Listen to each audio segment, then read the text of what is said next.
It's 8 p.m. Australian Eastern Standard Time. You're watching 6 News. Tonight, is it too soon for a debate on the Republic? Just under 7 days since Queen Elizabeth II died, we've got a panel on to discuss this and plenty more. It's 8 p.m. Australian Eastern Standard Time. This is SpinCheck Live.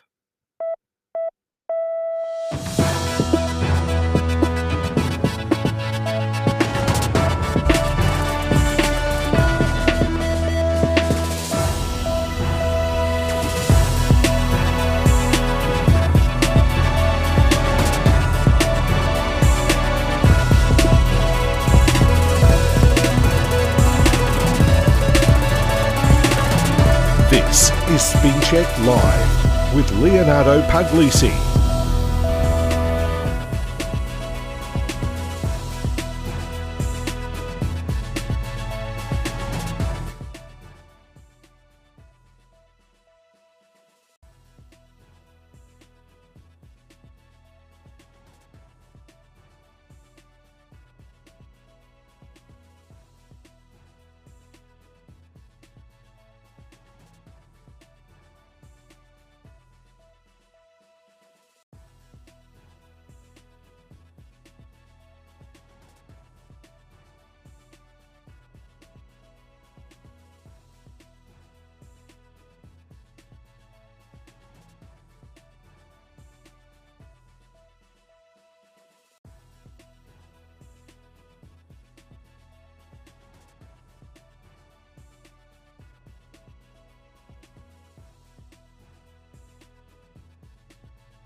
Test.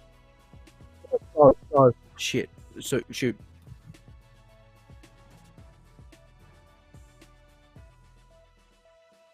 Well, good evening. Welcome to SpinCheck Live here on 6 News. I'm Leonardo Puglisi. Just talking about technical issues there. I have no idea what just happened, but you should be hearing us now, unless I get some unfortunate notice. But it was a week ago since Queen Elizabeth II died. It was announced Friday morning about 3:30 a.m. Australian Eastern Standard Time. This time, Thursday last week, about an hour from now, we were hearing concerns about her health. Tonight, the debate is on. People are calling for a Republic referendum soon. The Prime Minister saying it won't be happening in this term of government, with the indigenous voice to Parliament referendum instead being the main focus. But from what we are hearing, there are still many people who want a Republic, and they want it now. Tonight, we've got a panel who will hopefully have their mics on. We have political commentator Matthew Hayne from The Matthew Hayne Show, who has been arguing quite a lot in terms of the Republic referendum, and he's been calling for a Republic. And Anjani Amrit, author, speaker, English-born, she'll be talking about the monarchy side of this. Thank you to you both. Anjani, I'll begin with you. Take us back to Friday. When did you find out that the Queen had died? Were you awake when the announcement was made, like us and many other journalists, or did you find out when you woke up, and how did you react? Great question. I actually found out from my mother, who is still in the UK, and she sent me a message saying, "Have you heard about the Queen?" And so that is how I found out about the news. And my reaction was one of shock and disbelief to begin with. And then I was very saddened to hear it. It was quite unexpected. You know, we all knew the Queen was feeling ill. She wasn't at her best, but she had just welcomed the new Prime Minister, and she was on form as far as most of us could tell. And Hayne, what about you? Where were you when it was announced? How did you react? Because it really was quite extraordinary, even though we did hear concerns about the Queen's health about 6 hours before she died, and I think most news outlets were getting ready. For some, it still came as a bit of a shock. Was it a shock to you? I'd say so. It's very weird that we're in a situation where a 96-year-old passing is a shocking thing, but it's still very true just due to the seismic nature and the stature of who the Queen is or was. I was out with mates the night before when I saw the news on Twitter that people at the BBC were changing into black suits and people in Parliament were concerned and the family was on the way to Balmoral. I was actually in karaoke at the time. The song that I was next to sing was "In the End" by Linkin Park, which is certainly a coincidence. But yeah, I woke up the next morning and my brother came into my room as I woke up, and he was off to work, and he said, "Oh, the Queen died." And I thought, "Oh, well, there you have it. It's quicker than I thought. I thought it was one of those situations where it was days of rolling coverage, but it happened quite quickly." Well, you might have been right in that days of rolling coverage thing. I think the coverage has not stopped. Do you think it's been a bit overboard, Hayne? I'd say so. For the first 24 hours or so, I understand that longest serving Queen has passed away. That makes sense that you'd have quite a bit of coverage. I mean, this doesn't happen every day, obviously. But a week later, and it's the first 4 stories on every news bulletin. Sure, in the UK, it may be a story of that gargantuan proportion, but in Australia, it's still the first 4 stories every night. There's more important things going on. There's the war in Ukraine. There's the Azerbaijani invasion of Armenia. There's the recession. There's the cost of living crisis. There's all sorts of problems around the world that I would say is a bit more important than a funeral of someone who passed away a week ago. Anthony, would you agree with that, that it's not that important nowadays? I mean, I know the funeral's coming up soon, but as of right now, should the Queen's death still be leading what is pretty much every news bulletin in the country? We've had news crews. I think the ABC is sending like more than 25 journos, which is quite extraordinary. So would you agree with that the coverage is a bit overboard right now? I think I respectfully disagree with that. I think that she was more than just a 96-year-old. She was more than just an ordinary person. She actually dedicated her entire life in service, not just to the UK, but to all the countries of the Commonwealth. And if you take the personality out of it and look at what she brought and what her position brought, was a lot of stability in many times, great times of social disruption, massive social change, both historically and more recent. And so I think that it is quite apt to cover all of the proceedings and all of the tradition that comes along with that. I mean, it is quite extraordinary, and I think, and it's not exactly a secret, but it's well known. News outlets had been preparing for this for years. There was BBC rehearsals. There was, even here at Six News, we had prepared obituaries. So it was something we're all expecting one day. But obviously, I can imagine it still is, a bit of a shock, given most people alive have only ever known Queen Elizabeth II as the British monarch. There's been no one else. Anthony, what do you think it says that, and we only just saw these reports come in, that there are lines stretching for 3 miles to see the Queen lying in state? What do you think that says about how many people want to see her? I mean, it's extraordinary. 3 miles, and I don't have that converted to kilometers off the top of my head, but it's long. I'll say that. It's long, and they have said and are predicting that it's going to swell to gargantuan proportions. And so what it says is that the Queen meant a lot of things to a lot of people, and that shouldn't be ignored. And I think it's really important that we honour, how much impact the Queen has had in so many lives for so many years, and has done it in quite a exemplary way. And as a leader, she hasn't always got it right. She didn't get it right with Diana, I don't think, but she was willing to learn from her mistakes, and to me that's great leadership, and what she has shown is great leadership. And then as a woman and as a matriarch, she's been that loving mother figure to many people through thick and thin, and she's been a stable position of authority for many people. And a lot of people in the line have been saying she was like my grandmother, or she was like my mother. They held her dearly in their hearts, even though they never knew her, never spoke to her, never met her, most of them. So it says a lot about one person. Hayne, based on what Anthony said there, that the Queen meant a lot of people.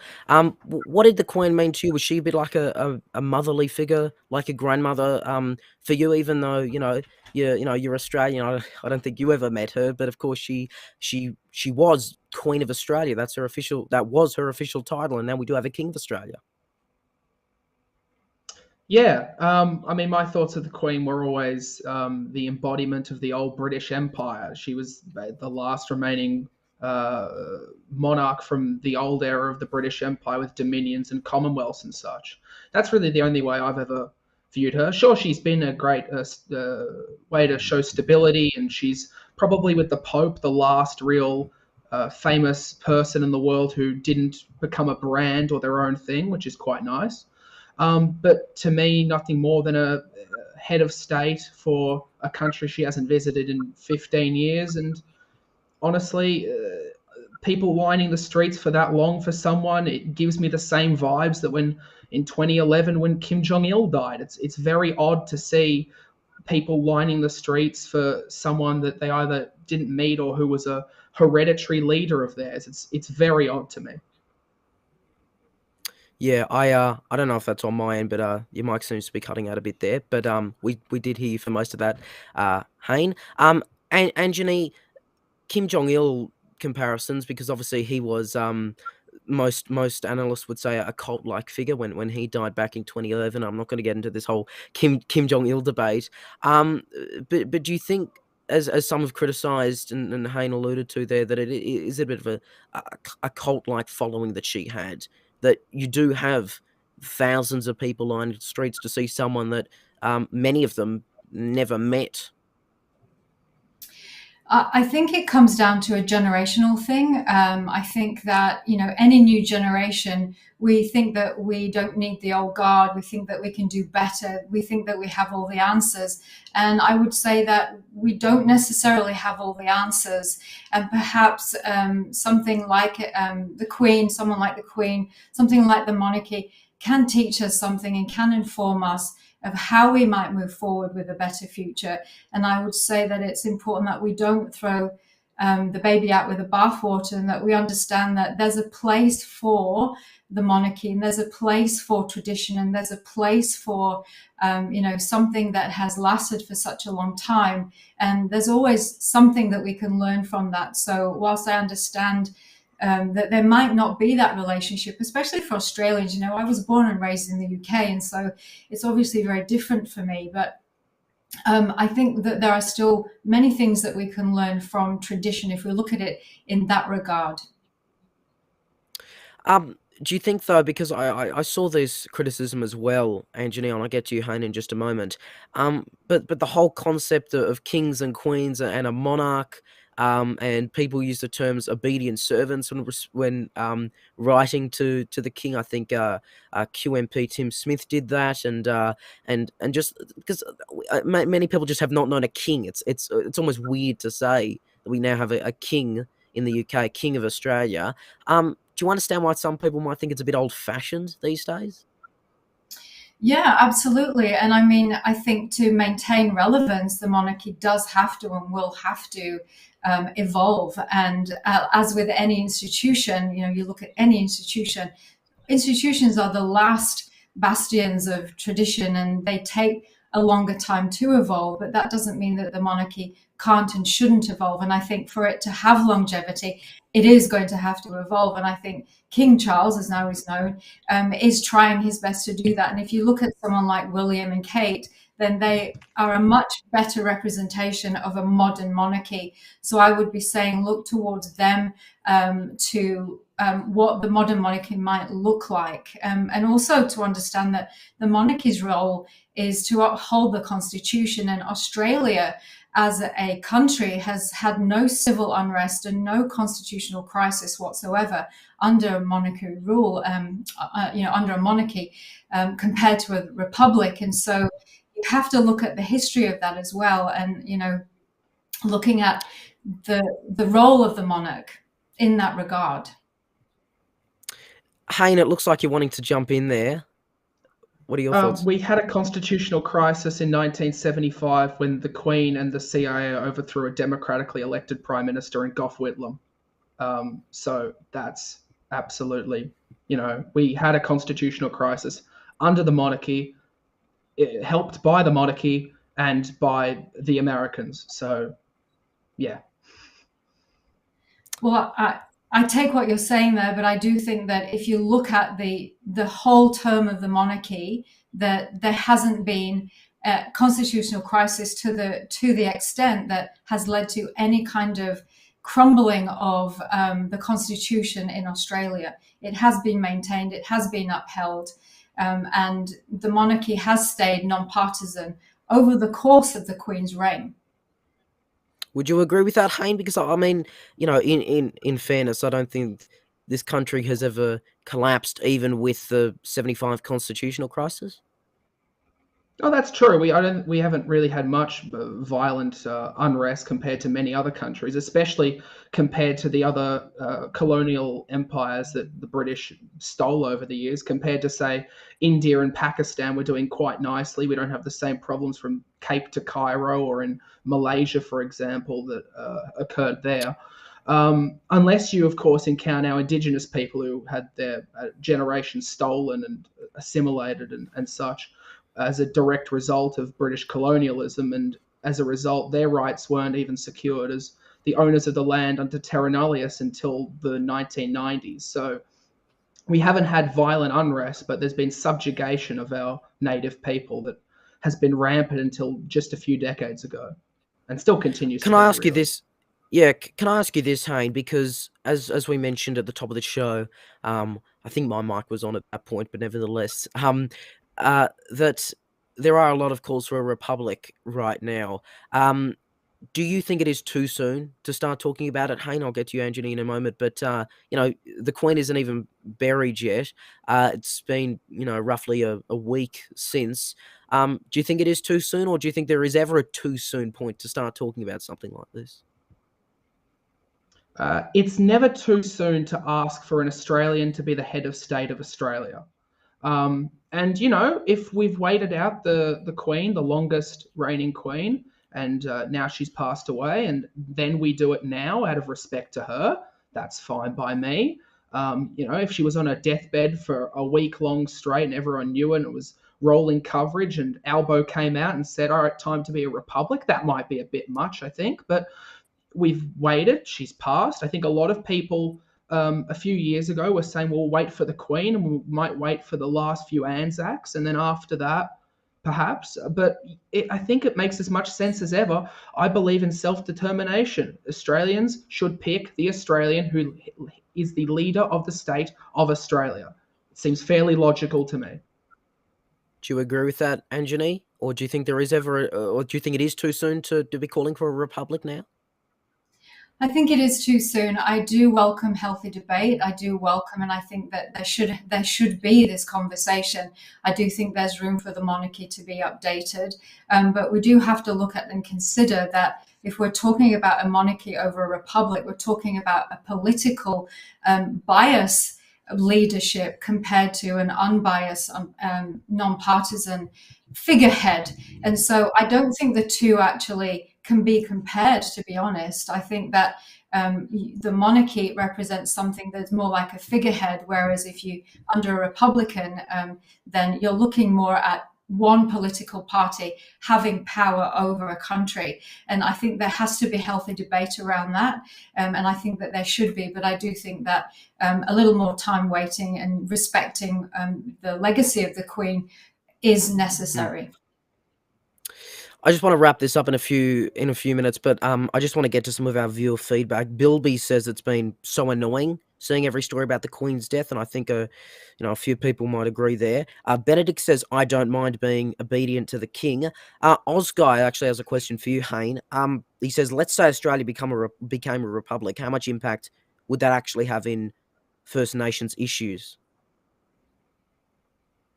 That's a good question. It would really depend what we set up. I believe in reparations myself, so if we could have some type of reparations program that is a branch of the government that has its job in solving the systemic issues over the last few hundred years since terra nullius was declared and the land was stolen, that would be greatly beneficial in helping Indigenous issues. That can happen, in fairness, under a monarchy or under a republic, the preference being a republic. Myself, as I don't like our parliamentary system as is, I don't think we should have a Senate, but that's possibly a story for another day.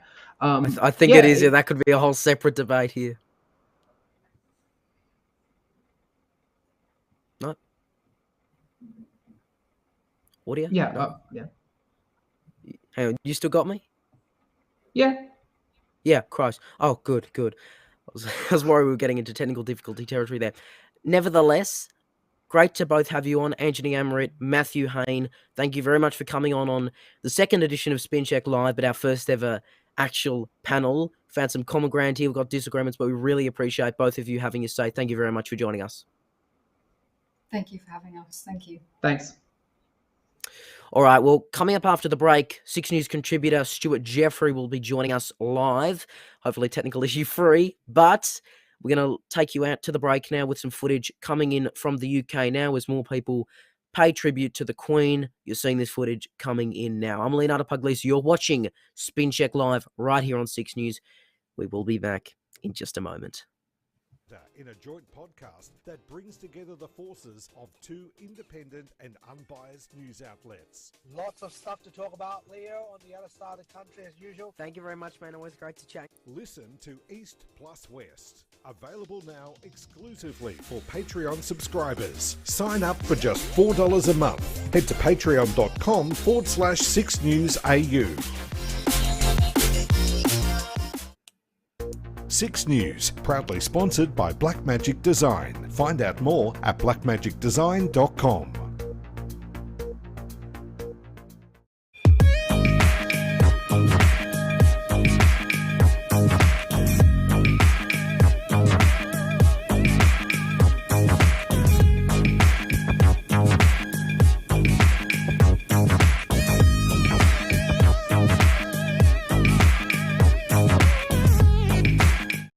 No paywalls, no sign-ins. 6newsau.com is your one-stop place for all the latest breaking news, in-depth stories and exclusive reports. Plus, find out more about us here at 6 News, who our team is and where we came from. That's all available right now. Head to our website, 6newsau.com.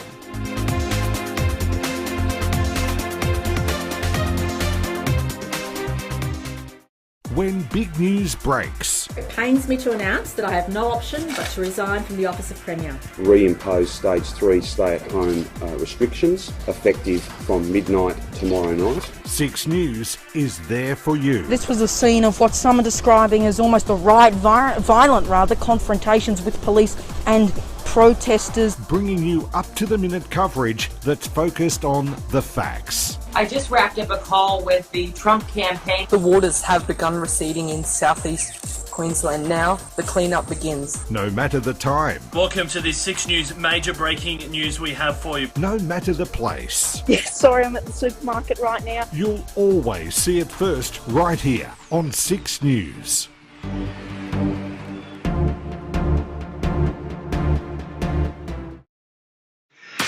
Every week, Leo Puglisi and Ivan Lung discuss the big stories that matter in a joint podcast that brings together the forces of two independent and unbiased news outlets. Lots of stuff to talk about, Leo, on the other side of the country as usual. Thank you very much, man. Always great to chat. Listen to East plus West. Available now exclusively for Patreon subscribers. Sign up for just $4 a month. Head to patreon.com/6newsau. 6 News, proudly sponsored by Blackmagic Design. Find out more at blackmagicdesign.com.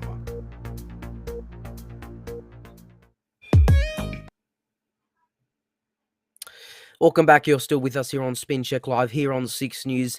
Now, 90% technical issue free. I'm Leonardo Puglisi.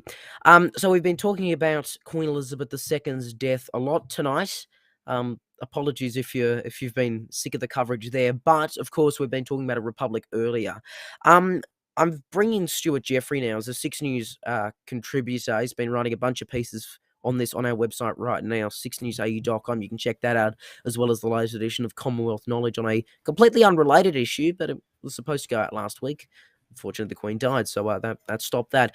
Stuart, I'll get to some of what was just said in the debate in the panel there in just a moment. But first of all, I just want to hear from you, and I think I might have asked this during our live coverage, but when did you find out the Queen died? How'd you find out? Were you up with the rest of us at 3:30 a.m. Eastern? No, I was a normal person. I slept. I was asleep when the Queen died, and I found out in the morning about 8 a.m. Yeah, I mean, it was extraordinary, wasn't it? And I think we had... Well, actually, I didn't go to sleep, but you had gone to sleep, as had I, and I'd gone to bed, not sleep. hearing that news about the Queen's health, which obviously was quite extraordinary. I think most people, just hearing the statement, Buckingham Palace saying, mentioning that. I mean, the statement itself was extraordinary. The fact they were giving a statement, the fact BBC was interrupting their schedule, presenters were changing into black. We had people in Parliament notified. I think it might have been the first tweet that kind of started off that firestorm, which was where it said something is happening in Parliament right now. Grim faces, SDP, Labor told, which kind of spiraled into the questions, and of course, her inevitably passing away 6 hours later. But there was a mention there at the end about indigenous issues when it came to both the Crown and what it could look like under a republic. You wanted to touch on that? Yeah, I think it's a massively underlooked issue of the Republic debate. For example, in New Zealand, the Crown plays a major role in ceremonies relating to giving back land and rights to the Maori people. The Crown plays a very prominent role in the festivals and in the ceremonies that they have around that. Not the same in Australia. The Crown plays a lot less significant role in terms of the actual proceedings itself, but under Australian law, since at least the 1840s, if I remember correctly, Attorney General N. Brown, it's been held that the Queen, at the time, Queen Victoria, and then I guess the governor in her place, owned all land in Australia. So, and that's continued now. So now King Charles, operating through the Governor General and the various state governors, owns all land in Australia. So for a native title issue, that is massive, because if we become a republic, then that requires completely overhauling our approach to native title and Aboriginal land rights issues. It's been 30 years since Mabo, and it's still ongoing, and it's still got a fair way to go. So if we were to become a republic, I think that's an issue that isn't discussed enough, is how do we approach the issue of native title and Aboriginal land rights? And this goes into what we're going to mention in a second about the Indigenous voice to Parliament. I was going to ask you, though, when do you think there is kind of an appropriate time to bring this up? Because I know people have been saying, it is too soon. Others are saying, have it right now, as we just heard in the panel there. But yeah, what do you think? Given the debate in the past, going back to the 1999 referendum, and the debate around that was based around the fact that, it's Queen Elizabeth, we can't do anything until she dies and we get King Charles in. We can't do anything until that. And I believe we have reached that point now where we can start having that discussion. Certainly, Anthony Albanese has a assistant minister for the Republic who falls under the Prime Minister, Department of the Prime Minister and Cabinet. So certainly we're in a position right now where there is more public acceptance of it. So I think if we are to have a debate, having the debate right now when we do have the ministerial set up for it is probably appropriate to do. Now, the other thing is, because we obviously are going to have, from what Anthony Albanese has said, you're going to excuse my little brother there, we are going to have a referendum on the Indigenous voice to Parliament this term, which obviously, he's guaranteed at least one term here. But of course, he said there won't be a referendum on a republic this term in government. Of course, the second term is not guaranteed. And we also know that there have been plenty of previous referendums in Australia. While many have not passed or carried, there have been many that have had 2 questions on it. And so you had some thinking there, why not just put it on? I mean, the cost for one would be significantly less. The Republic debate is still going to be huge now with a new monarch, because King Charles will be referred to as the new monarch for quite a while, I think. So what did you make of that decision not to possibly include 2 referendums in one? Because I couldn't imagine 2 separate referendums in one single 3-odd year term. Yeah, look, I'd say do the Republic one first, then the voice. Because if, let's say, he gets a second term in, you're looking at 2025, looking at potentially 2024 at the earliest if you have a early election. But you're looking at another 3 years until we have the Republic referendum. And at that point, if you've had the voice referendum to start with, you spend all the time having the consultations for that, all the legal drafting, all the debate, all the as you mentioned, all the cost of having that voice debate, and then 3 years later having another referendum. To me, it makes sense to do the Republic first and build into that a voice, And then if that gets shot down by the voters, then we go, okay, now we'll revisit how do we put the voice into the current constitution we have right now. I think that's probably the better way to go about it, is effectively, if you're looking at a republic constitution with the voice built into it, two birds with one stone. Definitely a lot cheaper as well. Yeah, but at the same time, Stuart, we know that that the Prime Minister had been mentioning Indigenous issues right throughout the campaign, in his election speech, might I add, as well. So I could honestly see, and you might see it too, if that Indigenous voice to Parliament referendum was delayed, it would annoy some people.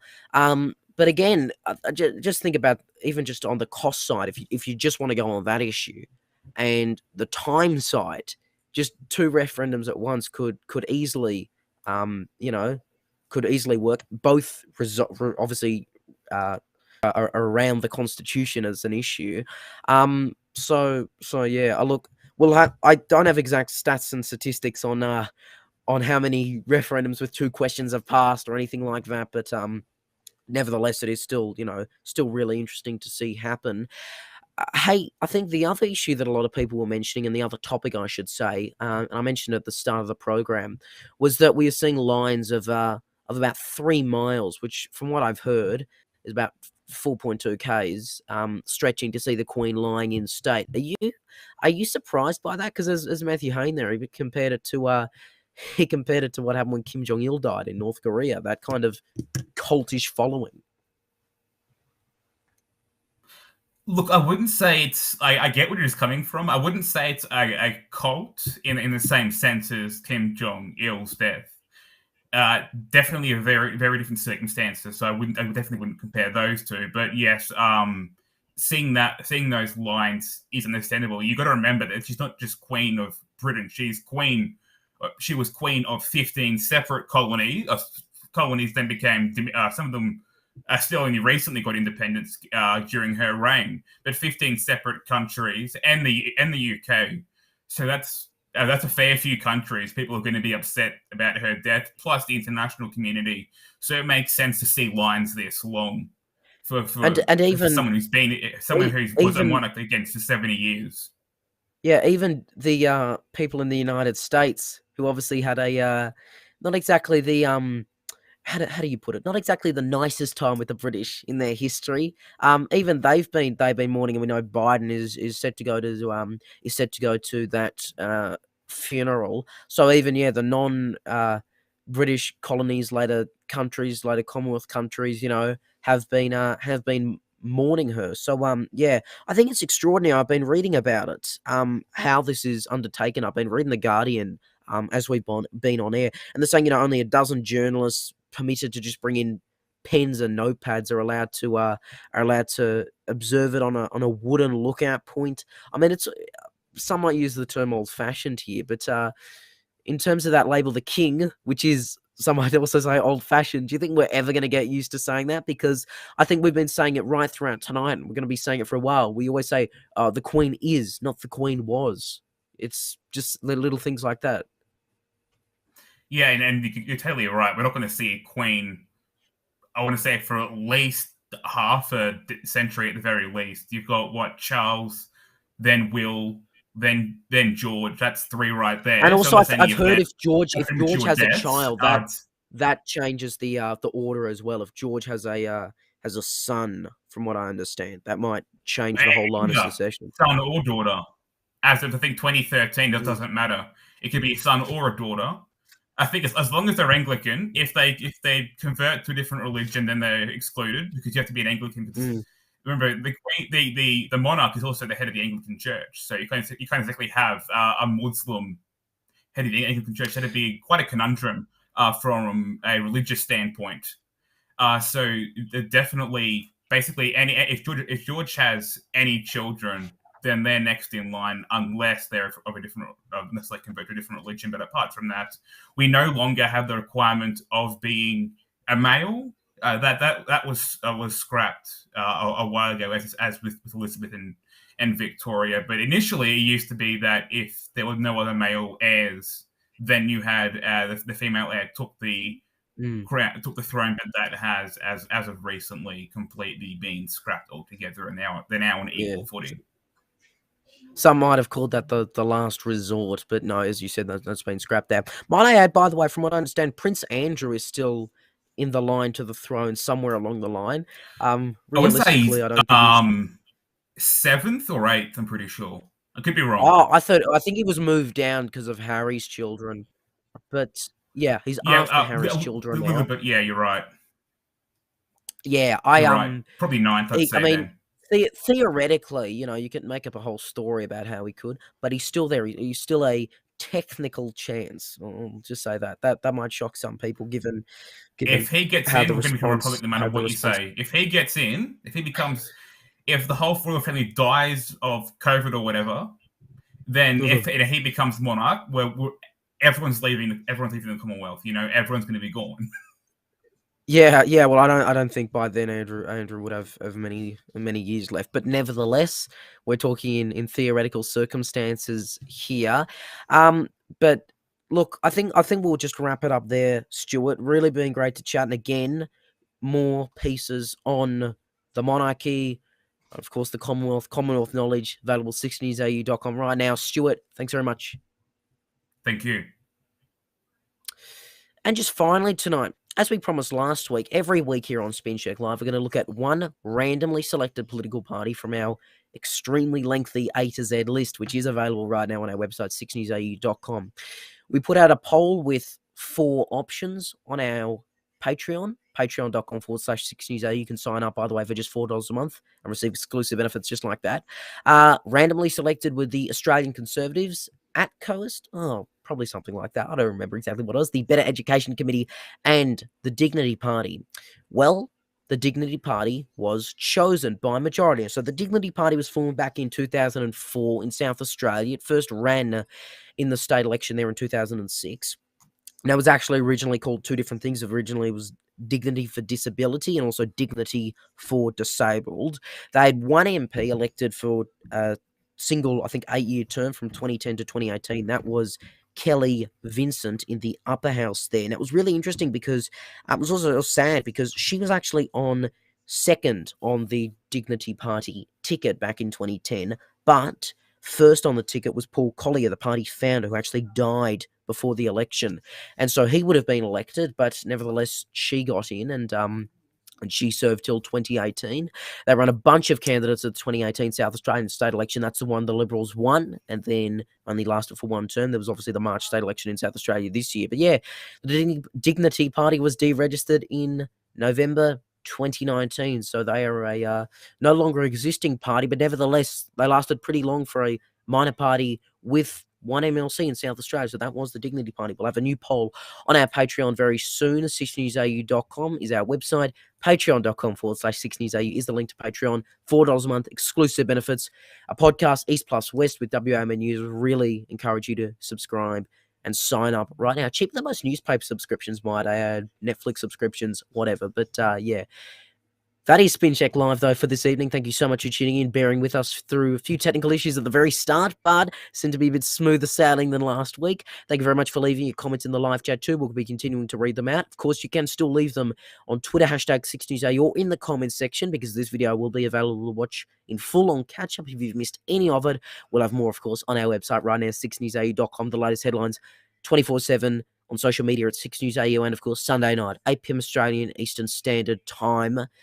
For now, though, from the 6 News Studios in Melbourne, I'm Leonardo Puglisi. Thanks for your company. Have a great night.